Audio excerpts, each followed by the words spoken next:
ஹாயிதுன், நான் ஹைலாக இருக்கிற நேரம் இறைச்சியை கடிப்பேன். பெருமானார் ஆயிஷா எந்த இடத்தில் கடித்த என்று கேட்டதை கடிப்பார்கள். ஹைல் நேரம் ரசூலுல்லாஹ் என்னோட அப்படி இருப்பார்கள் என்றெல்லாம் ஏராளமான ஹதீஸ் வருது. பெருமானார் மடியில வந்து குர்ஆன் ஓதுவாங்க. ஆயிஷா நாயகி குர்ஆன் ஓதுறது தடுக்கல. தொழ வேண்டாம்னு அல்லாஹ் சொல்றான், நோன்பு பிடிக்க வேணாம்னு சொல்றான். அதுக்கான குர்ஆனை பிடிக்க வேணும்னு அல்லாஹ் சொல்லவே இல்லை. அடுத்து இன்னொரு ஆர்குமெண்ட் வைக்கலாம். குர்ஆனை பிடிக்கிறது வந்து இன்றைக்கு நாள், அன்றைக்கு குர்ஆன் தான் பிடிக்கலாது, எலும்புலையும் தோல்ல தான் இருந்துச்சு. குர்ஆன் என்பது ஓதக்கூடியது. குர்ஆன் அர்த்தம் என்ன தெரியுமா? ஓதக்கூடியது. அது மனசுல தான் இருக்கும். இப்போ ஒரு ஆள் என்ன செய்யறாரு, ஒரு ஆள் மனசுல குர்ஆன் இருக்கும். இப்ப மனசுல இருந்து குர்ஆன் அழிக்கலாமா? குல்லலாவது இருக்கும். ஒரு ஹாஃபில் அவருக்கு குர்ஆன் இருக்கும். இப்ப அவர் டாய்லெட்டுக்கு போறோம்னா மனசை கட்டி வச்சுட்டு போறதா? அது அழிக்கிறாரு, அது மனசுல இருக்கிறது. ஒரு அந்த காலத்து ஆயிஷா நாயகி முழு குர்ஆனை மனனமாக்கினார்கள். அவர்கள் ஹாஃபிலா எல்லாத்தையும் மன்னமாக்கியவர்கள். அவர்கள் விரும்பிய நேரம் இறைவசனத்தை ஓதுனால எந்த பிரச்சனையும் கிடையாது. அல்லாஹ் எதை தடுத்தானோ அதுதான் தடையை தவிர அல்லாஹ் ஸ்பெசிஃபா சொல்லணும், நீ ஓதாது, நீ சிக்ர் பண்ணாது. ஒரு மாதவிடாய் பெண் சிக்ர் பண்றது ஹராமா? அப்ப குஃப்ருக்கு போயிருவாங்களே.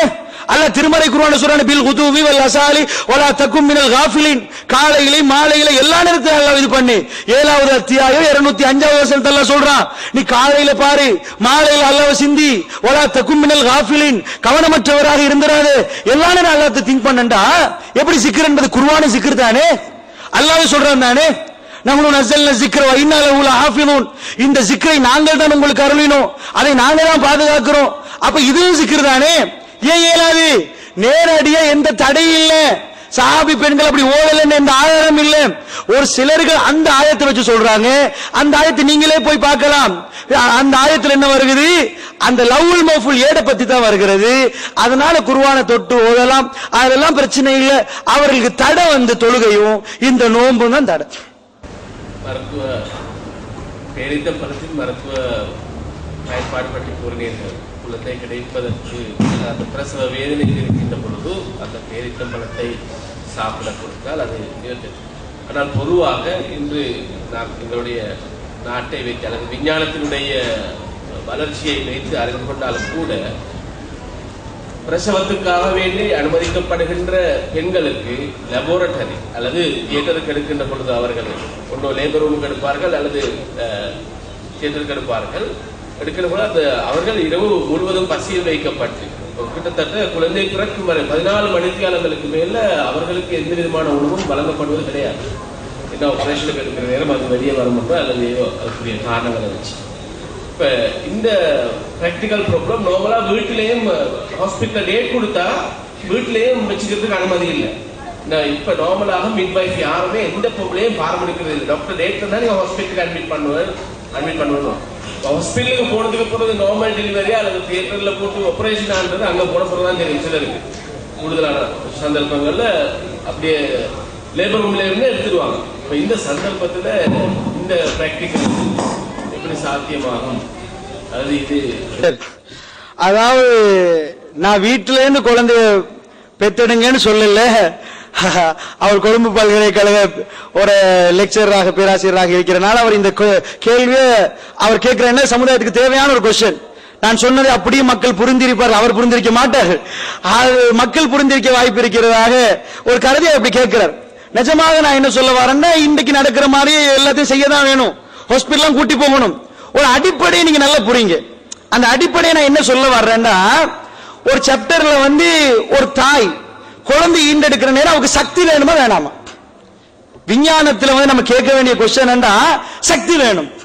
அப்ப எப்படிப்பட்ட சக்தி வேணும்? கற்பப்பை சுருங்கி விரிவதற்கு என்ன வேணும்? அதுல அளவுகோல் என்ன? அந்த சக்தி என்ன? அது கொடுக்கப்படுகிறா?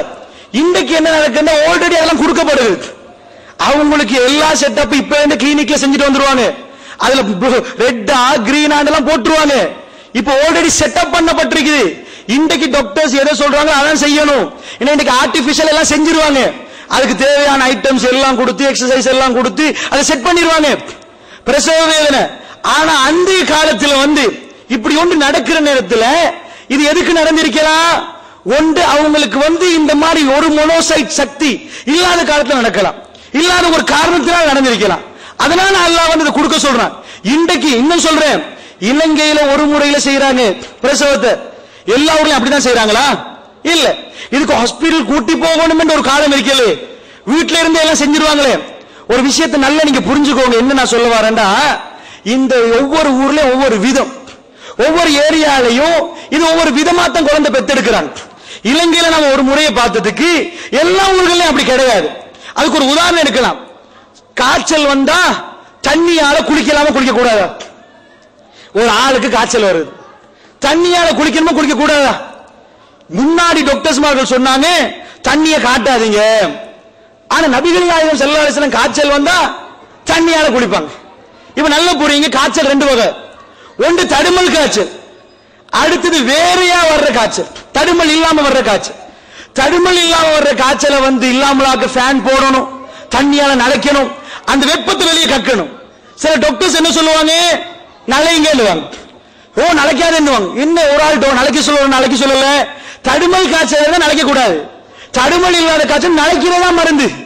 நீங்க எவ்வளவு நலைக்கிறீங்க அப்பவே ட்ராப் ஆயிரும், உடனே காய்ச்சல் இறங்கிரும். அதே மாதிரி நபிகள் நாயகம் ஸல்லல்லாஹு அலைஹி வஸல்லம் காய்ச்சல் வந்தா தண்ணி ஊத்திக் கொள்வாங்க கடுமையான காய்ச்சலுக்கு. இதுக்கு அர்த்தம் என்ன? காய்ச்சலுக்கு இந்த தண்ணியில ஒரு மருந்து இருக்குது. அது எல்லா காய்ச்சலுக்குமா? 100% எல்லா காய்ச்சலும் கிடையாது. ஏதோ ஒரு காய்ச்சலுக்கு மருந்து இருக்குது. அத மாதிரி பிரசவம் நேரத்திலும் ஒவ்வொரு விதம் கையாளலாம், ஒவ்வொரு மாதிரி. அந்த அவங்க கணிப்பீடு போறாங்க. எப்பயுமே ஒரு விஷயத்தை நான் சொல்றேன், 100% இந்த நிமிஷத்துல குழந்தை பிறக்கணும் யாருக்கும் சொல்லல. அவ்வளவுதான் நாம முன்னேறி இருக்கிறது. ஆனா ஒன்று மட்டும் தெளிவு, உலகத்துல எல்லா விஞ்ஞானி ஏகமானதா தீர்மானிச்சிருக்கிறாங்க, ஒரு அதாவது மோனோசாக்கரைட் சக்தி இருந்தாதான் குழந்தை வரும். குழந்தை இல்லை என்ற தாய் கஷ்டப்படுவார். குழந்தை பெத்தெடுக்கலான்னு இல்ல, குழந்தை வந்து வெளியே வராதுன்னெல்லாம் இல்ல.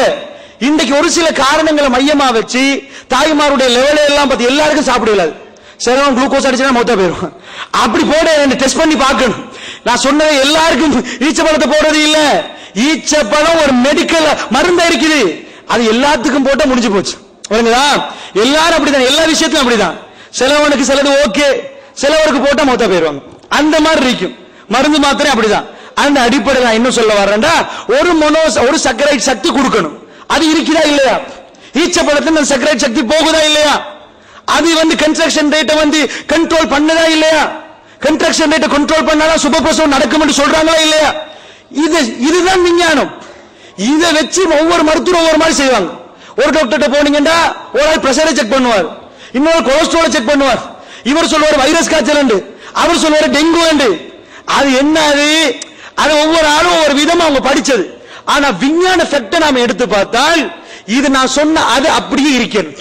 அந்த சர்க்கரைட் சக்தி இப்பையும் கொடுக்கலாம், அது எப்பையும் கொடுத்து வைக்கலாம், அது செட் பண்ணியும் கொடுக்கலாம், வேற விதமாவும் செய்யலாம். அதுக்கெல்லாம் நிறைய உலகம் முன்னேறி இருக்கிறது. இன்ஷா அல்லாஹ் அந்த அடிப்படையில் இதுதான் அடிப்படை, இதுதான் குர்ஆன் சொல்லுது. இந்த ஈச்சப்பழத்தில் அதுல வந்து சுபப்பிரசவத்துக்கு ஒரு காரணம் இருக்குது என்பது திருமறை குர்ஆன் சொல்லுது. அது எல்லாருக்கும் சுபப்பிரசவத்துக்காக டாக்டர் சொன்னதான் நீங்க போடணும். டாக்டர் இன்னும் சாப்பிட வேணாம், சாப்பிடாம தான் இருக்கணும். இலங்கையில் அப்படி இருந்ததுக்கு எல்லா ஊர்களையும் அப்படி இல்லை. சரி, அவங்களுக்கு தெரியும், எல்லா மருத்துவமனையில பேசிக்கொண்டே புள்ள போகும், அவங்க சாப்பிடுற அப்படி சிரிச்சுட்டே, அந்த மாதிரி எல்லாம் நிறைய செட்டப் பண்ற ஊர்களும் இருக்கிறது. அந்த அடிப்படையில் அந்த ஏரியா, அந்த மக்கள் அவர்களுக்கு ஏற்பதான் இந்த பிரசவத்துக்குரிய சப்ஜெக்ட் எல்லாம் தீர்மானிப்பார்கள். அந்த அடிப்படையில் இலங்கையில் இப்படி ஒரு சித்தாந்தம் இருக்கிறது என்றாலும் இது பிழையாகாது. இது உண்மைதான், அதுவும் சரிதான், அப்படியும் செய்யலாம். ஏன்னா அவங்க ஆல்ரெடி அவங்களுக்கு தெரியும் ஒரு சர்க்கரைட் சக்தி அந்த உடம்புக்குள்ள இருக்குது, அதுக்கு இருக்கதான் செய்யுது, அதுக்கேறிய ஏற்பாடுகள் அவங்க பண்ணிடுவாங்க. அந்த அடிப்படையில் அது ஓகே இருந்தா எதுக்கு கொடுக்கணும், இல்லாதானே கொடுக்கணும். ஆனா தண்ணி குடிக்கணுமா இல்ல நீங்க கேளுங்க, பாடி டீஹைட்ரேட் பண்றதுக்கு என்ன செய்யணும்னு கேளுங்க. இப்படி நிறைய விஷயம் இருக்குது. அந்த அடிப்படையில் இஸ்லாம் சொல்ற எதுவுமே அதுல பிழை இல்ல. அவர் பிழைன்னு சொல்லல, நான் சொல்றேன் இது வந்து எந்த காலத்துக்கும் பொருந்தும். ஆனா டாக்டருடைய அனுமதியோட நீங்க செய்யணும். லிக்குல்லி தாயின் தவாயின் ததாவோ, எல்லா நோய்களுக்கு மருந்து உண்டு, மருந்து செய்யுங்க. நீங்க நினைச்ச மாதிரி மருந்து செய்யுங்க, போய் கேட்டு செய்யணும். மருந்து இருக்குது, மருந்து தான். தேன் பானி மருந்து எடுத்து ஒரு போத்தல் அடிச்சேன்னு வைங்க, என்ன ஆகும்? தேன் பானி எல்லாத்துக்கும் மருந்து தானே, நிறைய நோய்களுக்கு. அலைக்கும் ஹப்பத்தி சௌதா, கரிஞ்சீரகத்தை பற்றி பிடித்துக் கொள்ளுங்கள், அது மௌத்தை தவிர மற்ற எல்லாத்துக்கும் நோய் நிவாரணம் என்றாங்க. அதே மாதிரி தேன் பானியில் எல்லாம் சொல்றான், உங்களுக்கு வந்து அந்த தேன் பானியில வந்து நிறைய நோய்களுக்கு மருந்து இருக்குது, இன்னைக்கு கண்டுபிடிக்கலாம். உச்சந்தாளிலிருந்து உள்ளங்கால், உச்சந்தாளிலிருந்து உள்ளங்கால் வரையில எல்லாத்துக்கும் தேன் பானில் இருக்கு. அதுக்கான எடுத்து ஒரு போத்தல அடிச்சேன்னு வைங்க, ஆள் முடிஞ்சு போச்சு கதை. அதனால டாக்டர்கிட்ட போய் கேட்டுதான் செய்யணும். ஈச்சப்பழம் எடுத்ததுக்காண்டி போட்டு விட்டேன்னு வைங்க, சிலவனுக்கு ஆபத்தா போயிடும். நான் ஜஸாக்கல்லாஹு கைர் அவரை ஞாபகம் முட்டுவதற்கு அஸ்ஸலாமு அலைக்கும். என்னுடைய கேள்வி டெஸ்டிங் சம்பந்தப்பட்டது. இதுக்கு நான் இந்த மட்டும் மார்க்கெட்ல இடமில்லை நினைக்கிறேன். இந்த தான் நான் கேட்குற கேள்வி என்னன்னா உங்களோட விரிவுரை